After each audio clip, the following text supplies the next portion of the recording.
जय हिंद साथियों, विद्यापीठ study pan में आप सभी का स्वागत है। अभी जो हम क्लास देखेंगे ये आपका बिहार दरोगा का सेट नंबर 18 होगा।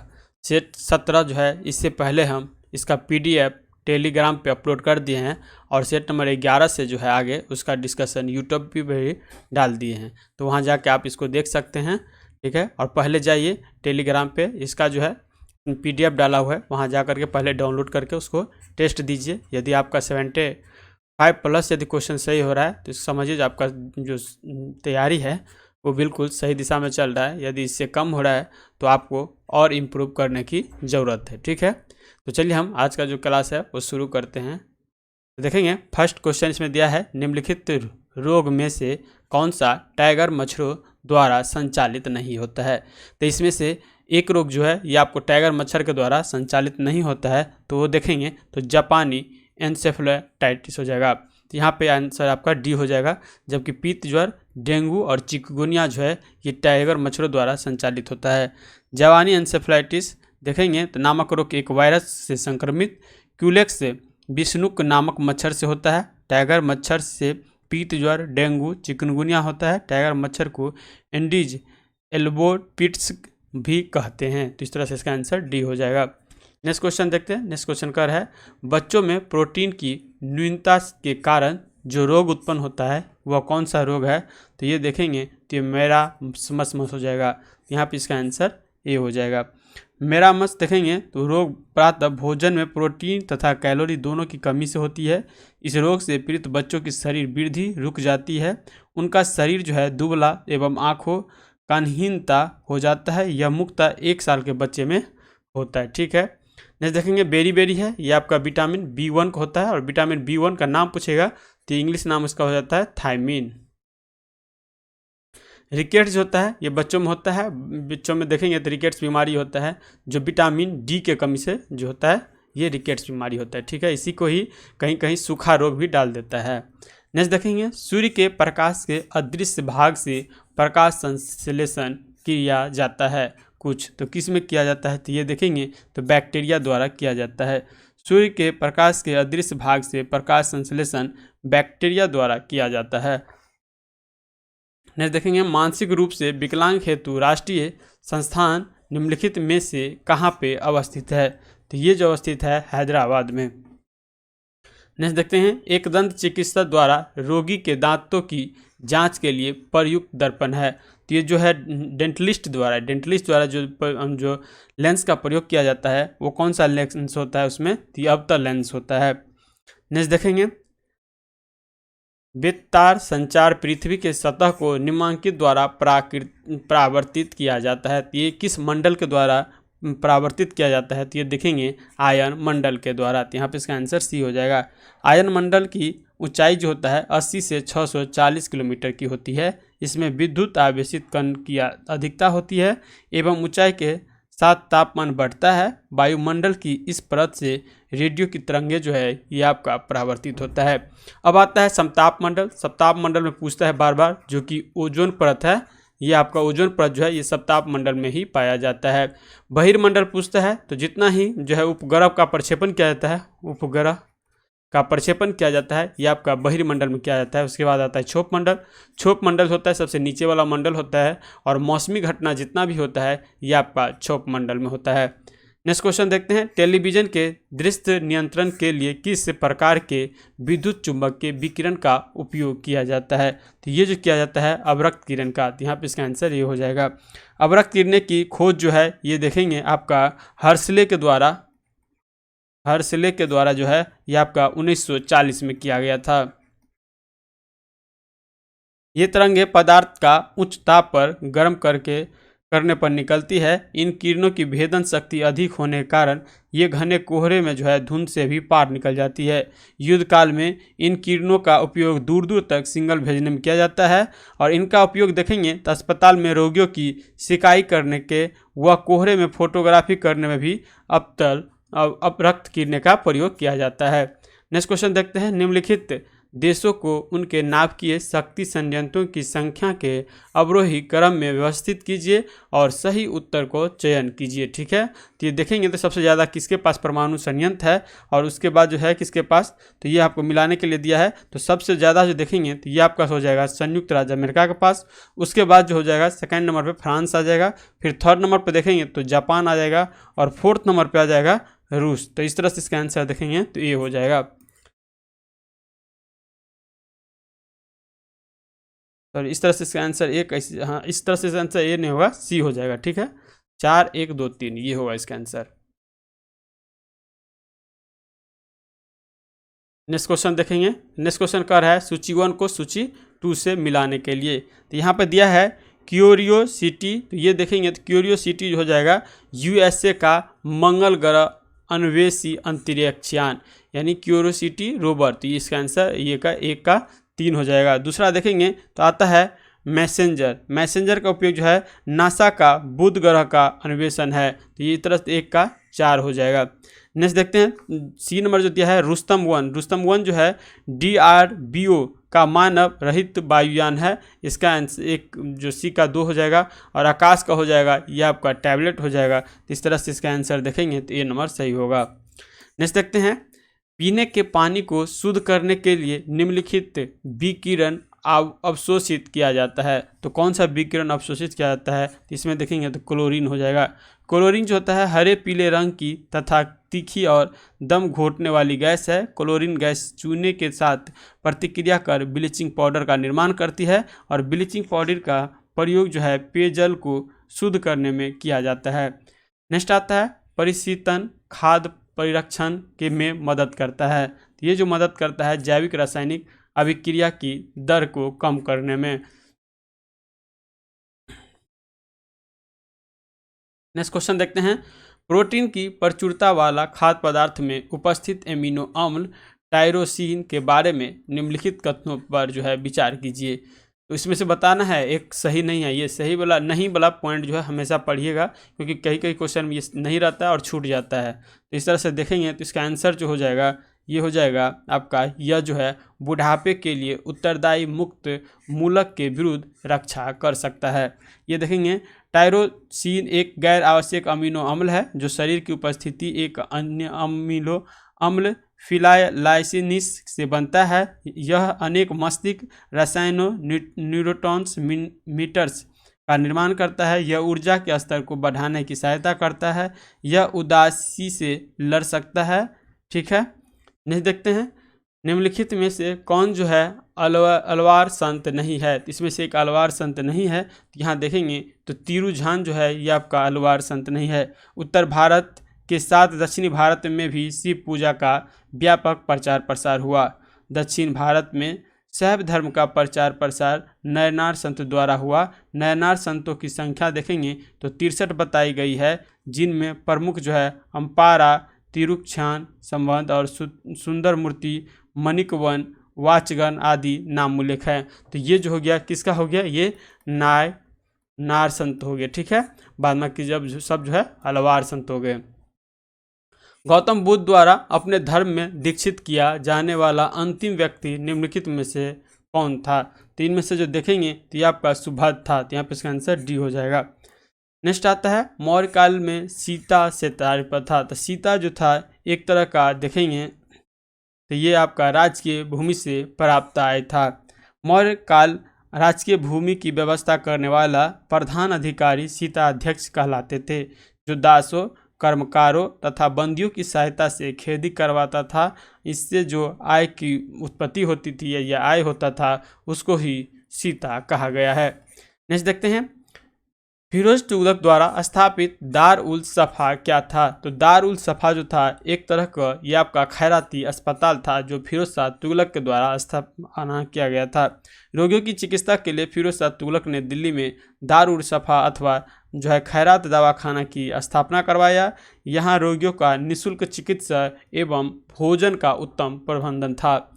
उत्तर भारत में चांदी का सिक्का टांका जारी करने वाला मध्यकालीन शासक जो था ये कौन था? तो देखिए टांका जो जारी करने वाला था यह आपका इल्तुतमिश था, तो 17 का ये हो जाएगा।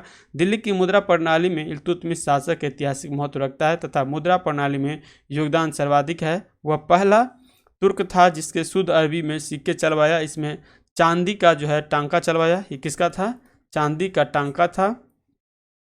और तांबे का देखेंगे तो तांबे का एक याद रखिएगा, तांबे का जीतल चलाया था, जीतल। ठीक है, ये चीज़ याद रखिएगा। नेक्स्ट आता है गायत्री मंत्र के नाम से प्रसिद्ध मंत्र सर्वप्रथम किस ग्रंथ में मिलता है? तो गायत्री मंत्र से जो प्रथम है ये आपका ऋग्वेद में मिलता है। गायत्री मंत्र का उल्लेख जो है सर्वप्रथम ऋग्वेद में मिलता है। इसकी रचना विश्वामित्र के द्वारा किया गया था। यह जो है सूर्य देवता के सविता को समर्पित है। नेक्स्ट आता है शिव के दक्षिणामूर्ति प्रतिमा उन्हें किस रूप में प्रदर्शित करती है? तो ये जो प्रदर्शित करती है आपको शिक्षक के रूप में, यहाँ पर इसका आंसर ये हो जाएगा। चीनी लेखक भारत का उल्लेख किस नाम से करता है? तो चीनी लेखक जो है ये आपका भारत का जो उल्लेख किया है ये आपका येनतू नाम से किया है, तो यहाँ पे इसका आंसर बी हो जाएगा। ईसा की प्रथम शताब्दी में बौद्ध धर्म का प्रवेश होने पर चीनियों ने भारत के लिए जो है लियन चू या अथवा चू आतू यानी चू आतू शब्द का प्रयोग किया है, लेकिन हेनसांग वहाँ का जो था ये आपका एंतु का प्रयोग किया है, हेनसांग। ठीक है, हेनसांग जो था ये आपका हर्षवर्धन के दरबार में आया था। नेक्स्ट आता है अकबर की इच्छा अनुसार किसने रामायण का फारसी में अनुवाद किया था? तो अकबर के समय में जो है रामायण के फारसी में अनुवाद किया था ये किया गया था अब्दुल कादिर बदाई के द्वारा। तो यहाँ पे इसका आंसर जो हो जाएगा ये आपका बी हो जाएगा। नेक्स्ट देखेंगे निम्नलिखित में से किसने जहांगीर के विरुद्ध विद्रोह किया था? तो इसमें से जहांगीर के विरुद्ध जो विद्रोह किया था ये जो है आपका देखेंगे तो खुर्रम जो इसका बेटा था ये किया था। दूसरा है देखेंगे तो महाबत खां भी किया था और खुसरो भी किया था। तो इस तरह से इसका आंसर हो जाएगा डी नंबर। ठीक है, नेक्स्ट देखते हैं निम्नलिखित में से कौन जहांगीर के दरबार में ब्रिटिश शासन जेम्स प्रथम का राजदूत था? तो जेम्स प्रथम का जो राजदूत बन के आया था ये आपका विलियम हॉकिंस आया था। ये विलियम हॉकिंस जो देखेंगे तो 1608 ईस्वी में कैप्टन विलियम हेंसी इंग्लैंड के राजा जेम्स प्रथम का राजदूत बन के आया था। ठीक है, नेक्स्ट देखते हैं, इसको ही याद रखिएगा, इसको जो है ना जहांगीर के द्वारा इंग्लिश खां का उपाधि दिया गया था। ठीक है, किसको? विलियम हॉकिंस को जहांगीर के द्वारा। नेक्स्ट क्वेश्चन देखते हैं निम्नलिखित में से किस आंदोलन के साथ अरुणा असफ अली जुड़ी हुई है? तो अरुणा असफ अली जो जुड़ी हुई है ये आपका जो है देखेंगे तो भारत छोड़ो आंदोलन के साथ जुड़ी है, तो यहाँ पे इसका आंसर डी हो जाएगा। अरुणा असफ अली का जो जन्म देखेंगे ये आपका 1909 ईस्वी में अविभाजित पंजाब के कालक में हुआ था। ये जन्म से ही ब्राह्मण थी, लेकिन इन्होंने अपना विवाह मुस्लिम व्यक्ति आसफ अली से किया। अरुणा असफ अली मुख्य रूप से जो है 1942 में भारत छोड़ो आंदोलन जो हुआ था, और इसका डेट पूछेगा तो 9 अगस्त 1942। ठीक है, 1942 को भारत छोड़ो आंदोलन शुरू हुआ था। और भारत छोड़ो आंदोलन का जो है नेक्स्ट देखते हैं 25 नंबर क्वेश्चन है, सूची 1 को सूची 2 से मिलान करने के लिए दिया है। इसमें देखेंगे तो कौन सा सही है, तो एक मिलाना है।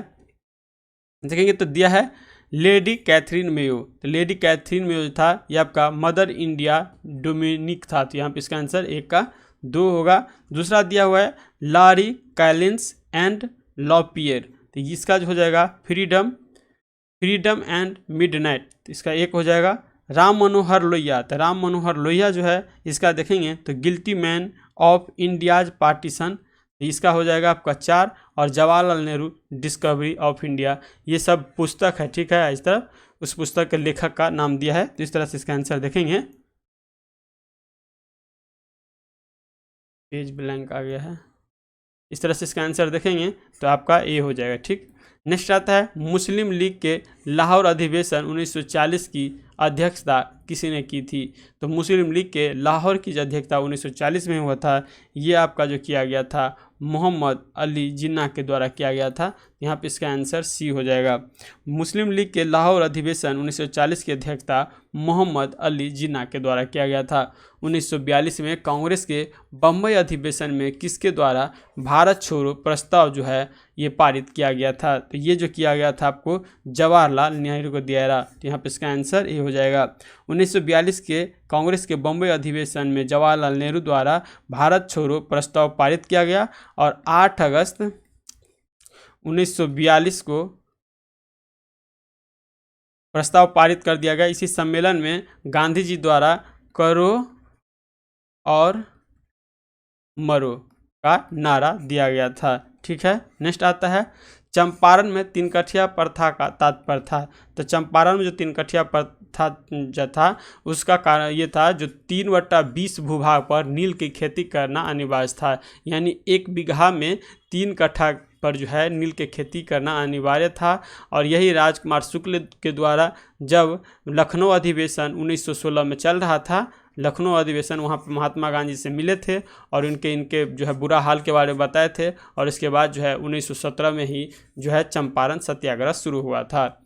नेक्स्ट देखेंगे निम्नलिखित में से भारतीय राष्ट्रीय कांग्रेस के किस अधिवेशन में महात्मा गांधी ने जो है कहा था गांधी मर सकता है परंतु गांधीवाद हमेशा जो है वो आपको बना रहेगा। तो ये जो कहा गया था ये देखेंगे तो कराची अधिवेशन 1931 में जिसकी अध्यक्षता जो थे सरदार वल्लभ भाई पटेल जो हैं इसकी अध्यक्षता किए थे। इसकी अध्यक्षता में ही जो है कराची अधिवेशन में महात्मा गांधी जी कहे थे गांधीवाद जो है गांधी मर सकता है पर गांधीवाद हमेशा बना रहेगा। ठीक है, नेक्स्ट आता है डेक्कन एजुकेशन सोसाइटी की स्थापना से कौन संबंधित था? तो डेक्कन एजुकेशन सोसाइटी से जो स्थापना से संबंधित थी ये आपका बाल गंगाधर तिलक जी थे। तो यहाँ पर इसका आंसर सी हो जाएगा। डेक्कन एजुकेशन सोसाइटी की स्थापना श्री बी चिनुनकर से ने बाल गंगाधर तिलक और M.B. जोशी के सहयोग से पुणे में जो है इसकी स्थापना किया था। कहाँ पे किया था? पुणे में इसकी स्थापना किया गया था। नेक्स्ट आता है भारतीय संविधान के निम्नलिखित अनुच्छेद में से किसके अंतर्गत विधान परिषद की स्थापना या समाप्ति की व्यवस्था की गई है? ये जो किया गया है ये आपका देखेंगे तो अनुच्छेद 169 के द्वारा यानी 169 के द्वारा किया गया है। नेक्स्ट क्वेश्चन देखते हैं 32 नंबर अनुसूचित जातियां और जनजातियां के लिए एक राष्ट्र आयोग गठित करने का प्रावधान जो है संविधान के किस अनुच्छेद के अंतर्गत किया गया है? तो ये जो किया गया है अनुच्छेद 338 या 338 के ए में। नेक्स्ट देखते हैं लोकसभा में एंग्लो इंडियन समुदाय के प्रतिनिधि के लिए प्रावधान संविधान में किस अनुच्छेद के अंतर किया गया है? तो ये जो किया गया है आपका अनुच्छेद 331 के अंतर्गत, लेकिन अब इसको समाप्त कर दिया है। तो ये याद रखिएगा अब पहले जो था 331 अनुच्छेद के अंतर्गत इसका था एंग्लो इंडियन का, लेकिन फिलहाल इसको अब समाप्त कर दिया है। नेक्स्ट कहते हैं निम्नलिखित में से कौन एक सही सुमेलित नहीं है? तो इसमें से जो है एक जो है सही सुमेलित नहीं है। देखेंगे अनुच्छेद 39 का ए समान न्याय एवं निःशुल्क विधियां सहायता ये सही है। 19 जो है देखेंगे ये ग्राम पंचायतों का गठन ये यहाँ पे गलत है क्योंकि ग्राम पंचायत का गठन जो है ये आपका 40 में दिया गया है। अनुच्छेद 44 समान नागरिक संहिता ये सही है। अनुच्छेद 48 न्यायपालिका का कार्यपालिका से पृथकीकरण ये भी यहाँ पे सही होगा। नेक्स्ट देखेंगे बॉम्बे, मद्रास और कलकत्ता में उच्च न्यायालय की स्थापना कब हुई थी? ये जो हुआ था आपको 1861 में भारत में जो है बॉम्बे, मद्रास तथा कलकत्ता में उच्च न्यायालय की स्थापना किया गया था। जिस समिति ने लोकतांत्रिक विकेंद्रीकरण और पंचायत राज की सिफारिश की उनका सभापति जो है कौन था? उनका सभापति जो था ये आपका बलवंत राय मेहता था। नेक्स्ट आता है पंचायत समिति के सदस्य हैं। तो पंचायत समिति के सदस्य जो होते हैं प्रत्यक्ष रूप से जनता द्वारा निर्वाचित किए जाते हैं। तो यहाँ पे इसका आंसर सी हो जाएगा। पंचायत समिति में कौन कौन आता है? तो ये देखेंगे पंचायत राज अधिनियम के तहत सभी राज्यों के लिए त्रिस्तरीय प्रणाली का प्रावधान किया गया है। अर्थात देखेंगे तो ग्राम, मध्यवर्ती एवं जिला स्तर पर पंचायत सभी स्तर की पंचायतों के सभी सदस्यों का चुनाव वयस्क मताधिकार द्वारा प्रत्येक 5 वर्ष पे किया जाता है, जिसमें मुखिया हो गया, ग्राम पंचायत हो गया, ये सब जो आता है तो इसका जो होता है व्यक्तिगत रूप से चुनाव होता है। नेक्स्ट देखेंगे, अनुपातिक प्रतिनिधि की व्यवस्था निर्वाचन क्रिया प्रणाली के रूप में सुनिश्चित करती है। ये जो सुनिश्चित करती है अल्पसंख्यकों के प्रतिनिधि को, तो यहाँ पर इसका आंसर डी हो जाएगा। नेक्स्ट देखेंगे, निम्नलिखित में से जो है कौन सा एक संवैधानिक निकाय नहीं है। तो इसमें से एक संवैधानिक निकाय नहीं होगा, ये आपका योजना आयोग होगा, जो एक गैर संवैधानिक निकाय है। ठीक है, तो ये चीज़ याद रखिएगा। नेक्स्ट देखेंगे, हमारे संविधान के किस भाग में 3 सोपानों में पंचायत बनाने की परिकल्पना की गई है। तो ये जो किया गया है आपका 9वें भाग 9 में किया गया है। संविधान के अनुच्छेद 40 की में राज्यों को पंचायती का करने का निर्देश दिया गया है। इसके ही साथ ही संविधान के 7वीं अनुसूची में जो है 5 ग्राम पंचायतों को शामिल की गई है। इस संबंध में कानून बनाने का अधिकार राज्य को दे रखा है। और देखेंगे तो 1993 में 73वां संविधान संशोधन पंचायती राज संस्था को संवैधानिक मान्यता दी गई है। संविधान में जो है भाग 9 को पुनः जोड़ दिया गया तथा इस भाग में 16 नए अनुच्छेद 243 से जो है 243 के ओ, ठीक है, 243 के ओ तक और संविधान में 11वीं अनुसूची में जोड़कर पंचायत के गठन, पंचायत के सदस्यों के चुनाव, सदस्यों के लिए आरक्षण तथा पंचायतों के कार्य के संबंध में जो है व्यापक प्रावधान किया गया है। नेक्स्ट देखेंगे, निम्नलिखित में से कौन राज्य सरकार तथा स्थानीय शासन के बीच राजस्व बंटवारे के लिए उत्तरदायी है। तो ये देखेंगे आपका राज्य वित्त आयोग हो जाएगा। तो यहाँ पे इसका आंसर जो आपका सी हो जाएगा। उत्तर प्रदेश जमींदारी उन्मूलन और भूमि सुधार अधिनियम 1950 अंतर्निहित है। तो ये आपका अंतर्निहित किसमें है, 9वीं अनुसूची में। तो यहाँ पे इसका आंसर जो हो जाएगा सी हो जाएगा। नेक्स्ट देखेंगे, भारतीय सर्वोच्च न्यायालय के संबंध में निम्नलिखित में से कौन सा कथन जो है एक सही है।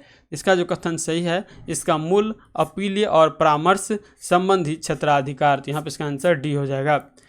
निम्नलिखित राज्यों में से किसमें जो है 1967 से 1971 के मध्य अधिकतम गठबंधन सरकार बनाने का जो है रिकॉर्ड रखा है। तो किस राज्य के द्वारा रिकॉर्ड है, तो ये देखेंगे बिहार के द्वारा। तो यहाँ पे इसका आंसर सी हो जाएगा।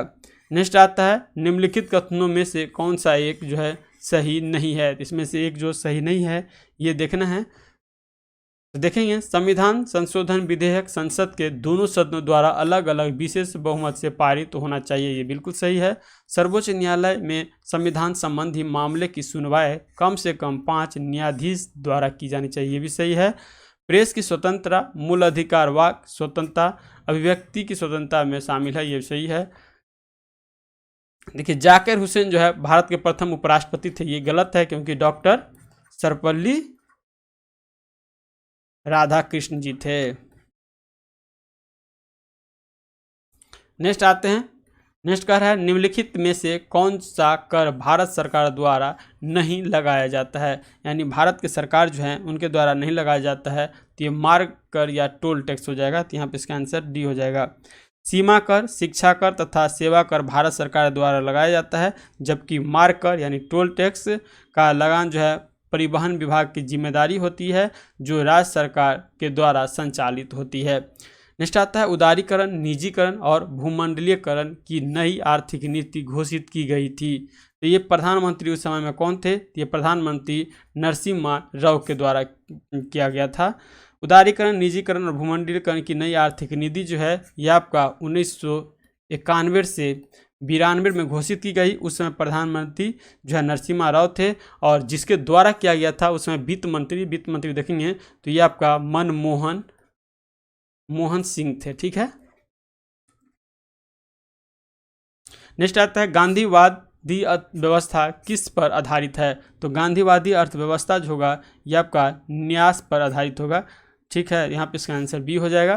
किसी देश की आर्थिक वृद्धि की सर्वाधिक उपयुक्त माप क्या है, ये देखेंगे प्रति व्यक्ति उत्पाद। यहाँ पे इसका आंसर डी हो जाएगा। National stock exchange of India का परिवर्तक कौन है, तो ये जो इसका परिवर्तक देखेंगे तो भारतीय स्टेट बैंक, LIC, GIC और IDBI तो यहाँ पे हो जाएगा उपयुक्त में से सभी। प्रधानमंत्री ग्रामोदय योजना का ध्येय है, तो इसमें से प्रधानमंत्री योजना का ध्येय कौन सा है, तो पंचायत राज व्यवस्था का ग्रामीण क्षेत्रों में सुदृढ़ीकरण, तो यहाँ पे इसका आंसर डी हो जाएगा। भारत से निम्नलिखित में से कौन एक उत्पाद समांतर निर्यात नहीं किया जाता है, तो इसमें से एक सामान जो है निर्यात नहीं किया जाता है, तो ये देखेंगे ये हो जाएगा दाल, ठीक है। नेक्स्ट आता है सूची 1 को सूची 2 से मिलान करने के लिए देखेंगे, तो इसमें दिया है एक तरफ तो सूची 1 में दिया है जो उद्योग है और दूसरा तरफ उसका शहर का नाम दिया है, ये देखेंगे। तो कागज उद्योग जो हो जाएगा ये आपका हो जाएगा टीटागढ़, कागज उद्योग टीटागढ़, तो यहाँ 1 का 3 हो जाएगा। यहीं सीमेंट देखेंगे तो सीमेंट हो जाएगा लखेरी, यहाँ पे इसका 4 हो जाएगा। लौह और इस्पात खनिज तेल देखेंगे तो ये हो जाएगा भिलाई, और दूसरा हो जाएगा खनिज तेल एवं शोधनशाला वाला, तो ये आपका अम्बाला मुकुल हो जाएगा। तो यहाँ पे इसका आंसर जो देखेंगे इस तरह से तो बी हो जाएगा। नेक्स्ट आता है 54 नंबर क्वेश्चन, काली मिट्टी कपास की खेती के लिए उपयुक्त है, ये बिल्कुल सही है। काली मिट्टी को ही हम क्या कहते हैं, रेगुड़ मिट्टी भी कहते हैं, जो कि महाराष्ट्र और गुजरात के क्षेत्र में पाया जाता है। उनमें जैव तत्व प्रचुर मात्रा में होती है, तो उनमें क्या होता है, जैव तत्व प्रचुर मात्रा में होती है, ये मुझे लग रहा है गलत होगा, ठीक है। जैव तत्व इसमें नहीं पाया जाता है, तो इस तरह से इसका आंसर सी हो जाएगा, यानी एक सही है और परंतु आर जो हो जाएगा इसका गलत है। नेक्स्ट आता है, एक तरफ दिया है जैव भंडार और दूसरा तरफ इसकी अवस्थिति दिया है, तो ये देखेंगे तो इसका जो होगा नोकरेक, नोकरेक कहाँ का है, नोकरेक आपको देखेंगे तो मेघालय में है। वहीं मानस देखेंगे तो मानस कहाँ पर हो जाएगा, मानस असम में हो जाएगा, इसका आंसर बी है। और ये देखेंगे दिहांग दवैत ये अरुणाचल प्रदेश में, और अगस्त मलय आपका केरल में मिल जाएगा, तो इस तरह से इसका आंसर बी हो जाएगा। नेक्स्ट देखते हैं, नेक्स्ट 54 नंबर क्वेश्चन है। 54 नंबर क्वेश्चन देखेंगे तो पारिस्थितिकी तंत्र के जैविक घटकों में कौन उत्पादक घटक है, इसमें से एक जो उत्पादक घटक होगा ये आपका हरे रंग का पौधा हो जाएगा। नेक्स्ट आता है क्वेश्चन, निम्नलिखित में से कौन सा गैस समूह ग्रीन हाउस गैस प्रभाव में जो है योगदान देता है, इसमें से जो देगा ये आपका कार्बन डाइऑक्साइड और मीथेन हो जाएगा, यहाँ पे इसका आंसर डी हो जाएगा। सर्वाधिक अस्थायी परिस्थिति तंत्र निम्नलिखित में से कौन है, तो सबसे अस्थायी जो हो जाएगा ये महासागर हो जाएगा। नेक्स्ट आता है, विलुप्त होने वाली प्रजातियों की सूचीबद्धता होती है, तो विलुप्त होने वाली प्रजाति के जो सूचीबद्धता होता है ये आपका रेड डाटा बुक में जारी किया जाता है, तो यहाँ पे इसका आंसर बी हो जाएगा। नेक्स्ट देखते हैं, निम्नलिखित में से कौन सी जैव विविधता के संरक्षण के लिए महत्वपूर्ण रणनीति है, तो जैव विविधता के संरक्षण के लिए आपका जैव मंडल रिजर्व हो जाएगा, यहाँ पे इसका आंसर ए हो जाएगा। नेक्स्ट देखेंगे, निम्नलिखित में से कौन सा वायु प्रदूषण का एक जैव सूचक है, तो वायु प्रदूषण का एक जैव सूचक देखेंगे तो ये लाइकेन हो जाएगा। लाइकेन जैसे यूनिसिया आदि SO2 प्रदूषण के सूचक हैं। लाइकेन शैवाल एवं कवक के जो है सहजीवी उदाहरण भी है, किसके किसके बीच में, तो लाइकेन जो हो जाएगा ये शैवाल एवं कवक के बीच में जो है योजक करी भी कहा जाता है, किसको, लाइकेन को ही। नेक्स्ट देखते हैं, अम्ल वर्षा निम्नलिखित द्वारा वायु प्रदूषण के कारण होती है, तो अम्ल वर्षा जो होता है ये आपको किसके कमी के कारण होता है, तो नाइट्रस ऑक्साइड और सल्फर डाइऑक्साइड जब होता है तो उसके कारण जो है अम्लीय वर्षा होता है। इसी के कारण जो है ताजमहल का रंग जो है पीलापन पड़ रहा है उजला रंग से, ठीक है, किसके कारण, अम्लीय वर्षा के कारण। नेक्स्ट देखते हैं, यूरो उत्सर्जन नियम उत्सर्जन के मानक है, और ये एक वाहन से उत्सर्जन के लिए सीमा निर्धारित करने के पैकेज प्रदर्शित करते हैं। निम्नलिखित गैसों में से इसमें अंतर्गत आच्छादित गैस है वो कौन सा है, तो ये देखेंगे आपका, तो ये हो जाएगा कार्बन मोनोऑक्साइड, जो देखेंगे धुआं देता है गाड़ी तो उसमें कार्बन मोनोऑक्साइड निकलता है। हाइड्रोकार्बन ये भी निकलता है। नाइट्रोजन ऑक्साइड, तो यहाँ पर हो जाएगा उपयुक्त में से सभी।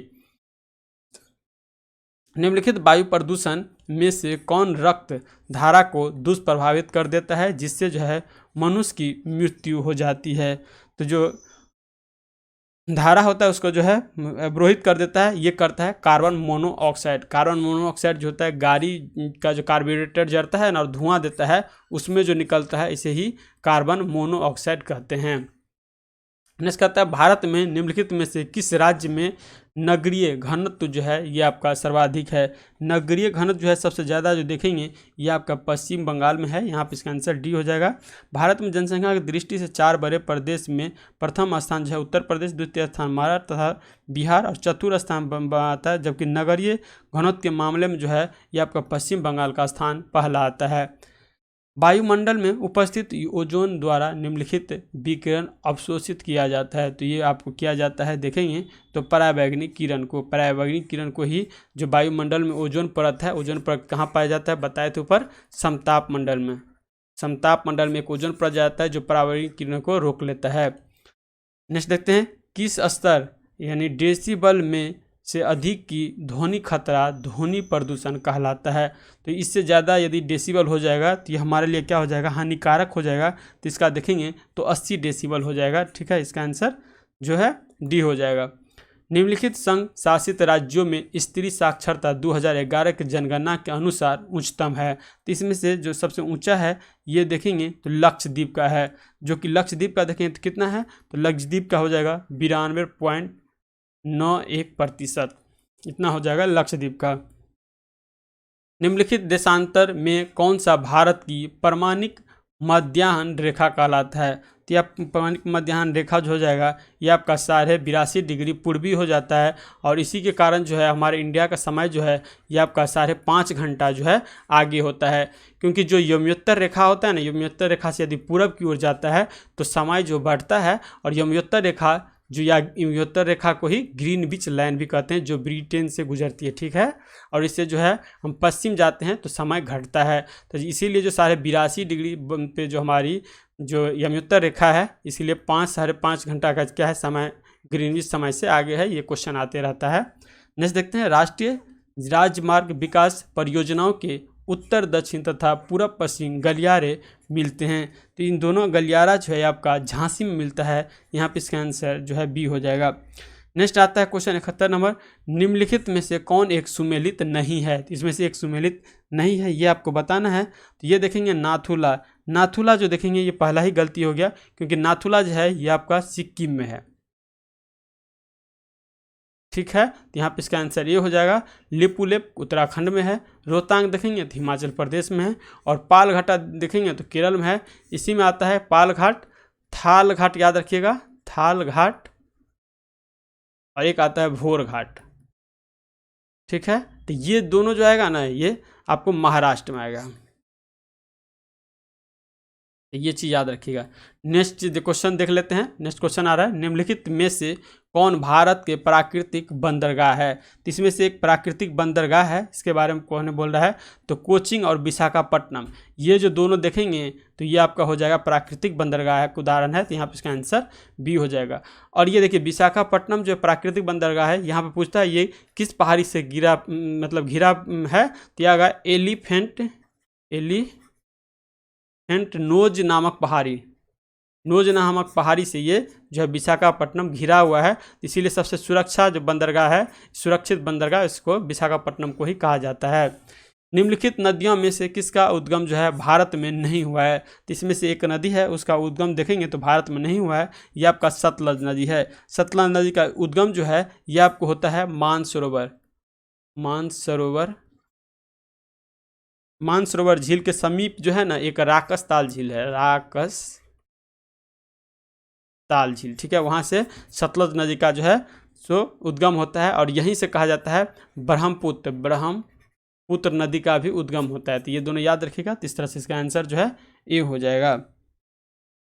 चेनाब नदी आ गया, तो चेनाब नदी का जो उद्गम देखेंगे तो ये बारालाचा दर्रा से निकलता है। ब्यास नदी देखेंगे तो हिमाचल प्रदेश के पास रोहतांग दर्रा है ना वहाँ से निकलता है, इसी तरह से रहता है। निम्नलिखित आर्द्र क्षेत्रों में किन्हें रामसर का दर्जा प्राप्त है। तो इसमें से एक का जो है रामसर दर्जा प्राप्त है, ये आपका बुलर झील हो जाएगा। यहाँ पर आंसर डी हो जाएगा।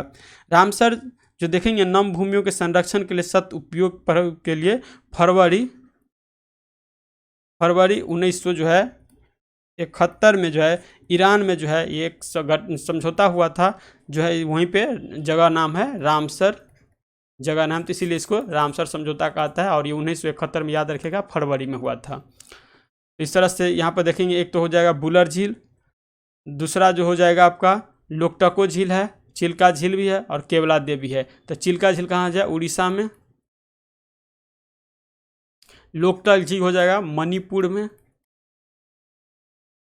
केवला देवी शायद होगा राजस्थान में। इस तरह से सभी है इसमें जो आर्द्रभूमि, तो यहाँ पे इसका आंसर डी हो जाएगा। नेक्स्ट आता है सूची 1 को सूची 2 से सुमेलित कीजिए। जो है सूची 1 को सूची 2 से मिलाने के लिए दिया गया है। तो देखेंगे उकाई परियोजना, तो उकाई परियोजना कहाँ है, उकाई परियोजना गुजरात में, ठीक है। वहीं देखेंगे पतरातू, पतरातू हो जाएगा, ये आपका झारखंड में है पतरातू। पेंच देखेंगे तो पेंच कहीं कहीं महाराष्ट्र भी रहेगा, कहीं कहीं मध्य प्रदेश रहेगा। तो ये मध्य प्रदेश यहाँ दिया हुआ है, तो यहाँ पे ये देखिए, और डाभोल जो हो जाएगा ये महाराष्ट्र में हो जाएगा। तो इस तरह से इसका आंसर बी हो जाएगा। नेक्स्ट क्वेश्चन देखते हैं, इसमें भी सूची 1 को सूची 2 से मिलान करने के लिए दिया गया है। तो एल्युमिनियम देखेंगे तो JK नगर, एल्युमिनियम हो जाएगा JK नगर। वहीं तांबा देखेंगे तो मालंज खंड हो जाएगा, मलाज खंड हो जाएगा। यहाँ पे इसका आंसर बी हो जाएगा, बी का ए हो जाएगा। और जस्ता देखेंगे तो जस्ता का हो जाएगा टुंडा, और जूट का हो जाएगा भाटपारा। तो इस तरह से इसका आंसर देखेंगे तो बी हो जाएगा। नेक्स्ट आता है एक निश्चित आकृति में व्यवस्थित ताराओं का समूह कहलाता है। तो निश्चित में जो आएगा उसे नक्षत्र कहते हैं। यहाँ पे इसका आंसर बी हो जाएगा। निम्नलिखित में से कौन सा विषय धन विधेयक के उपबंध में सम्मिलित नहीं किया गया है। इसमें से जो एक जो है वो नहीं किया गया है वो है जुर्माने या अर्थदंड से संबंधित उपबंध, यानी ये तीनों दी है, जबकि चौथा इसमें नहीं है। तो यहाँ पे इसका आंसर डी हो जाएगा।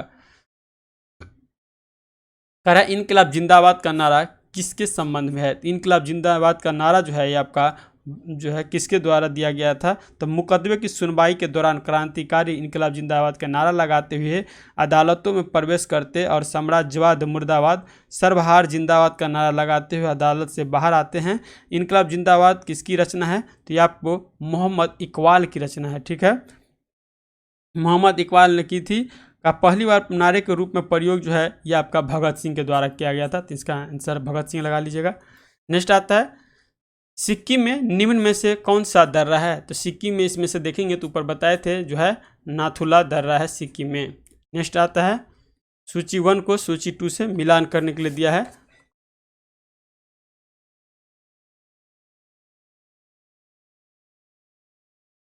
इसका आंसर जो होगा ये आपका डी नंबर हो जाएगा, आप मिला लीजिएगा। नेक्स्ट आता है भारतीय संविधान के अनुच्छेद 352 के अंतर्गत आपातकाल की घोषणा तभी की जा सकती है जब भारत के किसी भाग की सुरक्षा को निम्नलिखित खतरा हो। तो इसमें से जो है कौन सी खतरा होगा, तो ये देखेंगे तो आपका हो जाएगा युद्ध के कारण, ठीक है, विदेशी आक्रमण के कारण, और तीसरा जो हो जाएगा ये सशस्त्र विद्रोह के कारण। तो यहाँ पे इसका आंसर जो हो जाएगा 1, 2 और 3 यानी सी आंसर हो जाएगा। द्वितीय बौद्ध संहति की अध्यक्षता किसने की थी। तो द्वितीय बौद्ध संहति की जो अध्यक्षता किया गया था यह आपको काला शोक के समय में हुआ था, और उस समय में इसकी अध्यक्षता सावाक मीर के द्वारा किया गया था। तो यहाँ पे इसका आंसर ए हो जाएगा।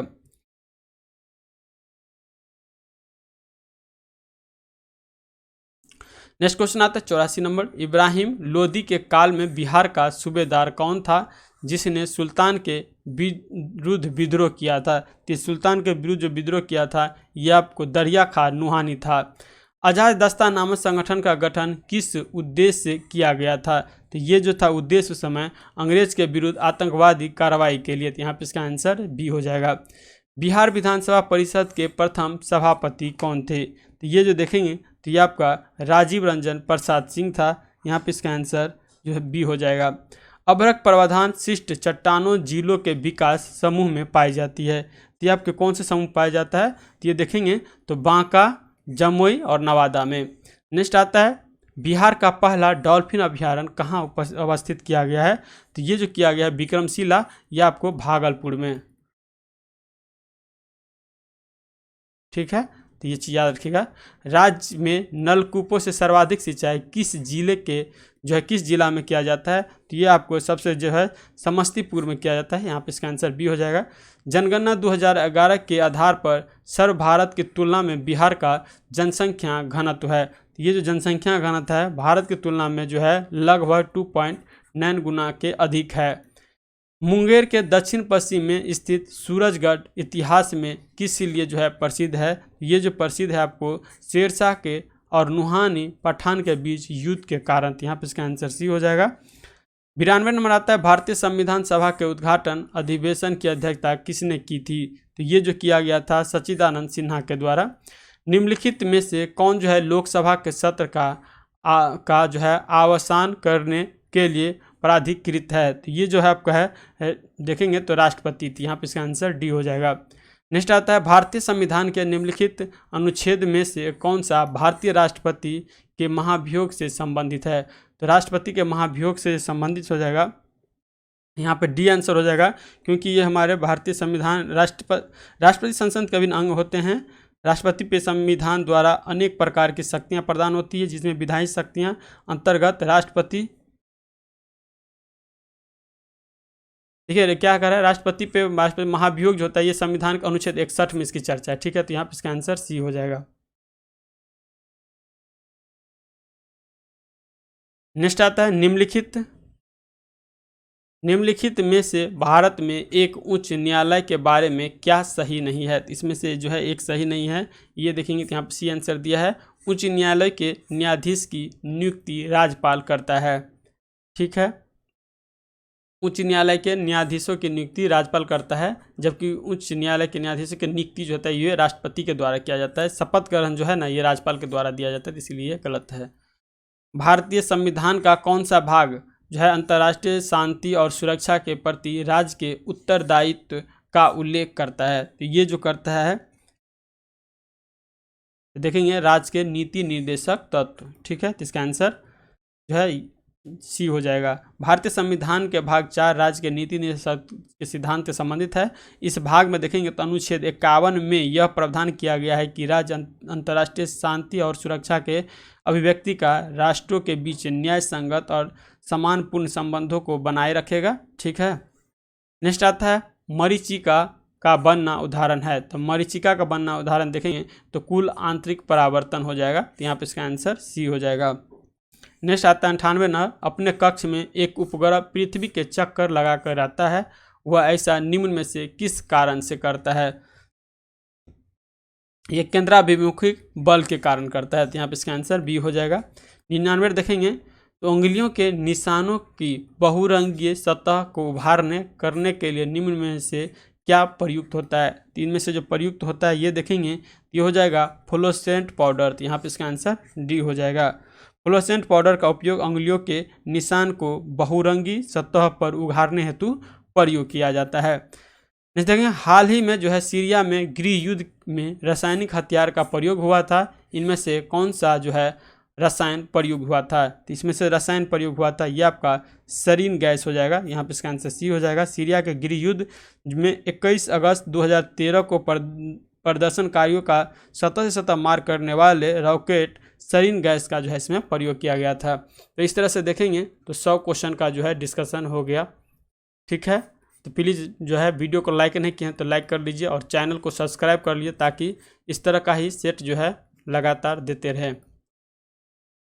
मिलते हैं नेक्स्ट वीडियो में, तब तक जय भारत।